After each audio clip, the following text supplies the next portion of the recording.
structure and function. Organisms must maintain homeostasis in order to survive in diverse environments. So what is homeostasis? Homeostasis is being able to control or maintain a constant internal environment. And probably the most important example I can think of is your body temperature. So as an animal, you're a mammal, you are going to be able to control your body temperature no matter what the outside temperature is like. So let's say we're outside like this girl here, and we're playing a game of tennis, and the sun is beating down upon us, and we're running all over the tennis court. It's getting really hot. In addition to that, our body is giving off heat on the inside because all of the energy that we're requiring to run around that court is also giving off some heat as a byproduct.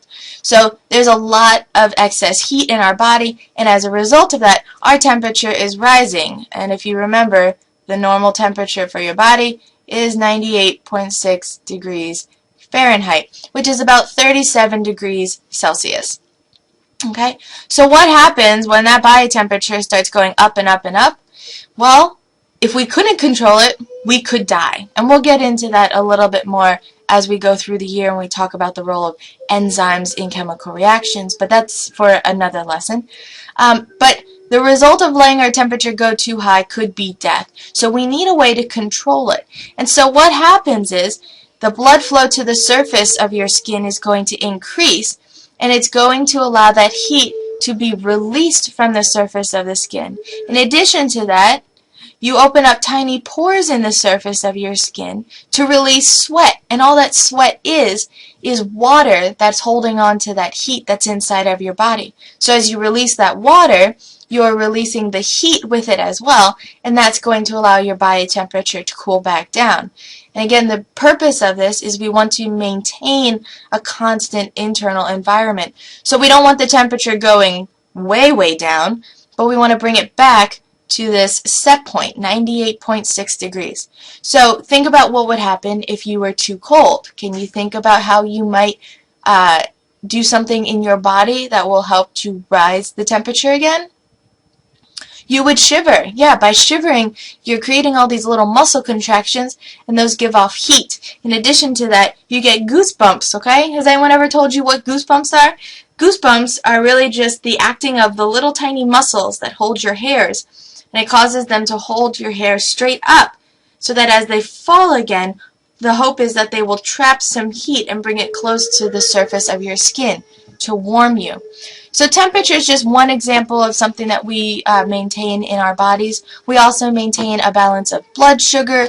We maintain a balance of carbon dioxide, and a number of other things. Water as well is a really important one. Alright, and the last thing we're going to talk about today is evolution. This is always something that's really difficult to explain. A lot of people come in with a preconceived idea of what evolution means. We're going to spend a lot of time closer to the end of the year talking about evolution. But what's most important is evolution can explain the unity and the diversity that we see in all living things. And all evolution means is that living things will change over time. One of the pressures that's causing these changes over time are the environment. And so what's going to happen is organisms are going to become more fit to their environment through natural selection. So the best example I can show you here is, let's take a look down here. This is an insect, and this is not an insect. This is actually the thorn on the side of a stem of a plant. Do you notice anything about these two? Yeah, they look really similar. And so what has happened is, over time, nature has selected for this insect to look more and more like this thorn. What might be the advantage in that way? Well, probably it provides a protection from predators, because if you were a predator and you were hunting to look to eat little insects, you might pass over this insect because you might think it's just a thorn on the side of a stem. Excuse me. So that provides an advantage, because that means this guy is more likely to survive than another insect that looks less like a thorn. And so natural selection, or nature, is going to choose what traits are best given the environment. that we live in. Okay? But when we look at some characteristics, we share a lot of characteristics, okay? And we can point to our genetic code or our DNA to see the fact that we contain a lot of genes that are very similar across many different organisms. So what does that imply? That implies a unity of all organisms, that we're all linked together through this tree of life. And so let me come over here, and I want to zone in on this diagram here.